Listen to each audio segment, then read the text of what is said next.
Good morning. I hope this Sunday finds you well, that your Saturday was a great day for you, and you're now gathered with friends for our house church Sunday service. You're probably going to have a breakfast or a lunch together, and I pray that'll be an enjoyable time for everybody to be together. We've been going through different lessons on our house church Sundays. I've actually been doing a lot of time in the Old Testament this year, and I've been drawing on that for our lessons, and we're going to continue along that line today. And so we can go ahead and open our Bibles to Numbers chapter 16. And we're going to look at a relatively famous story from the Old Testament, which is Korah inciting a rebellion, which of course that doesn't sound too good, but I think there's some valuable lessons for us to learn there. And so let's go ahead and begin reading, and we'll start in verse 1.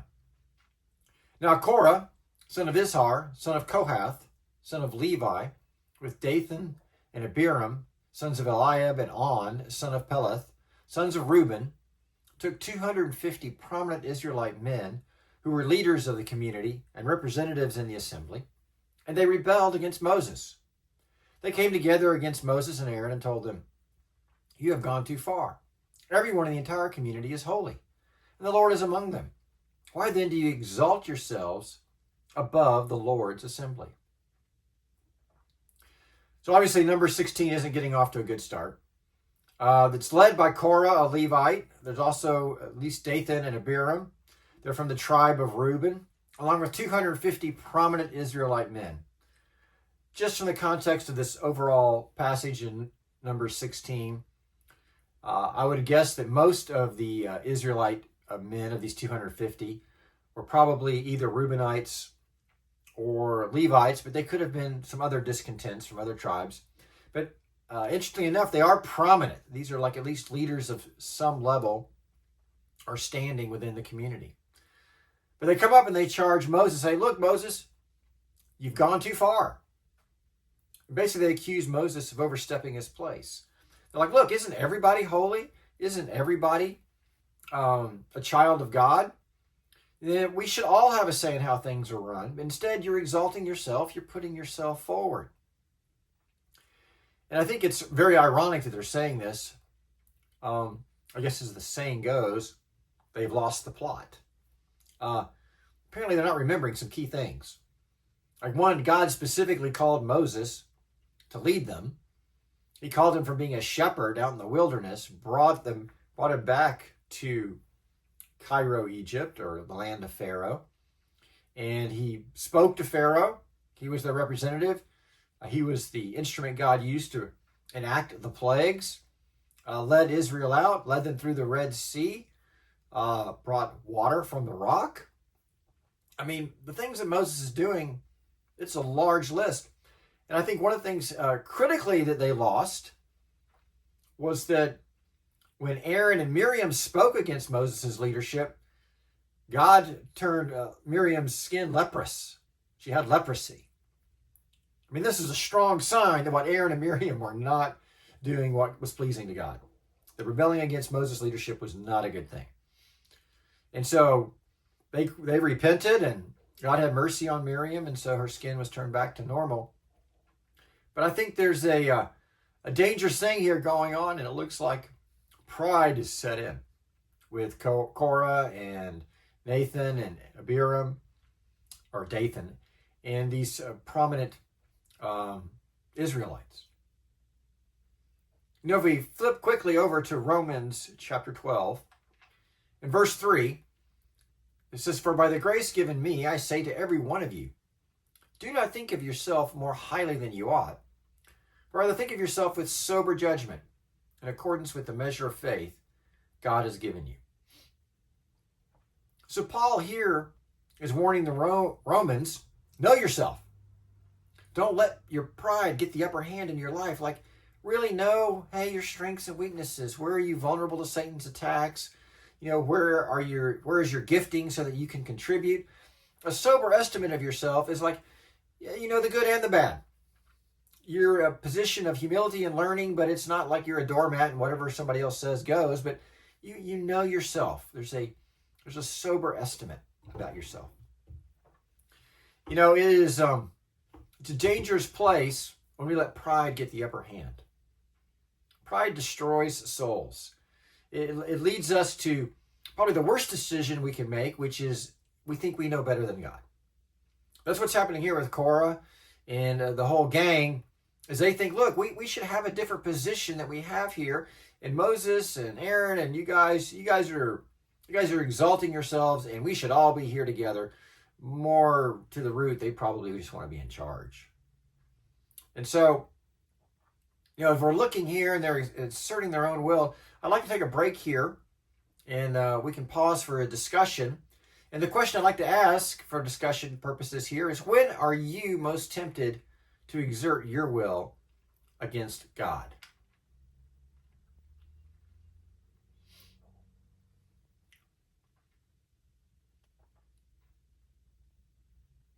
So hopefully you've had some great discussion there.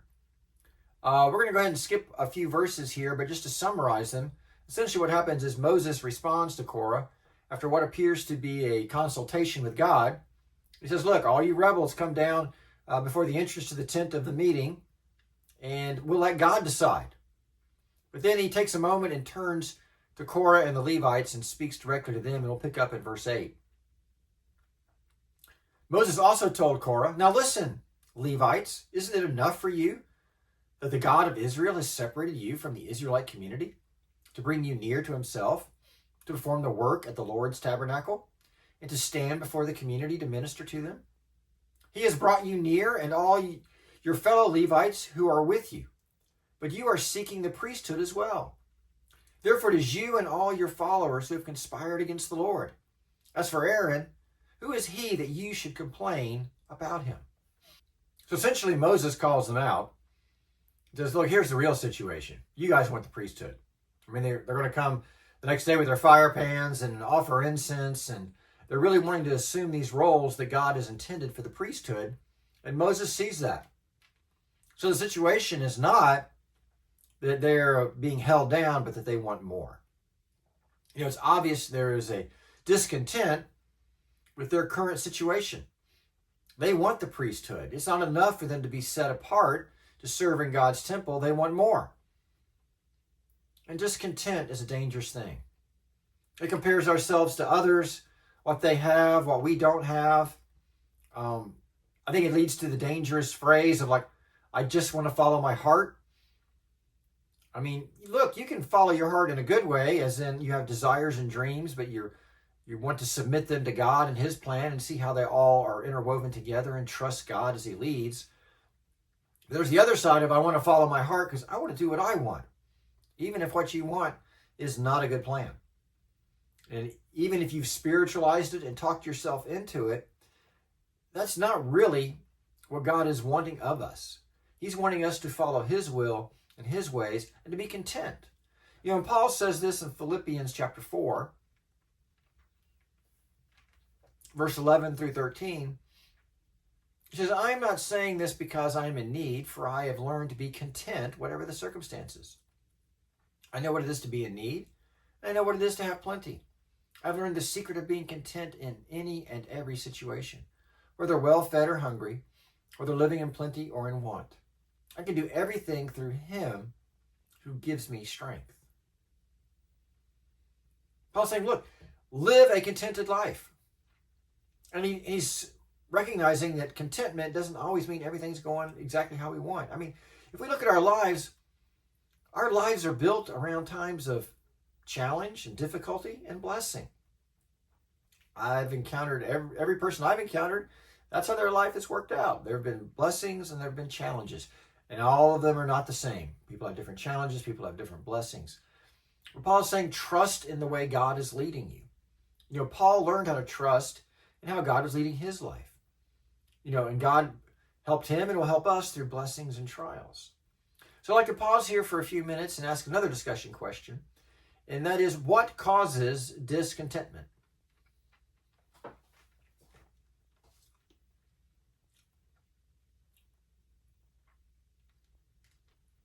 So let me just summarize these next few verses here. And essentially, Moses tries to reason with Dathan and Abiram, and there's to no avail. And so then the rebels appear in the front of the tent of meeting, ready to offer their incense. And at this point, God just says, look, I've had enough. I'm going to wipe out the entire community. And again, Moses and Aaron intercede for the Israelites. And so God finally says, okay, separate the rest of the community from the rebels. So then Moses speaks here in verse 28. And Moses said, this is how you will know that the Lord sent me to do all these things and that it was not of my own will. These men die naturally as all people would and suffer the fate of all, and the Lord has not sent me. But if the Lord brings about something unprecedented, and the ground opens its mouth and swallows them along with all that belongs to them, so they go down alive into Sheol, then you will know that these men have despised the Lord. Just as he finished speaking all these words, the ground beneath them split open. The earth opened its mouth and swallowed them and their households, all Korah's people and all their possessions. They went down alive into Sheol with all that belonged to them. The earth closed over them, and they vanished from the assembly. At their cries, all the people of Israel who were around them fled because they thought, the earth may swallow us too. Fire also came out from the Lord and consumed the 250 men who were presenting the incense.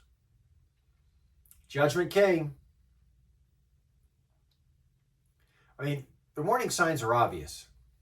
It's not like there were clear things that all these men could have seen along the way. But the rebels, in their pride and discontent, they lost their way. Even as they thought they were worshiping God and they've convinced themselves that they were doing God's will and doing what was right, they were sinning against God.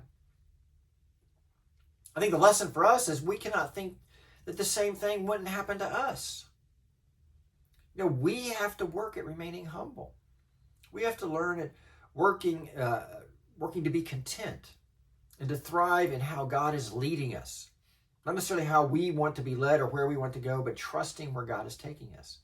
Because we would not escape judgment ourselves.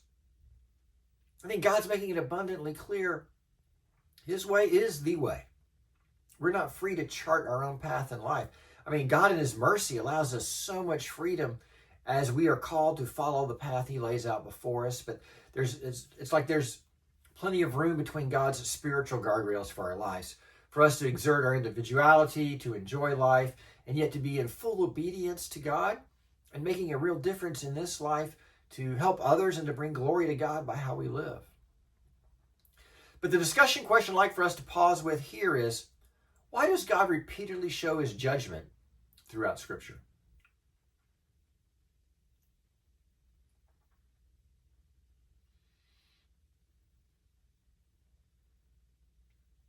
You know, today has been a good day to take a look at how we can all wander down a slippery slope.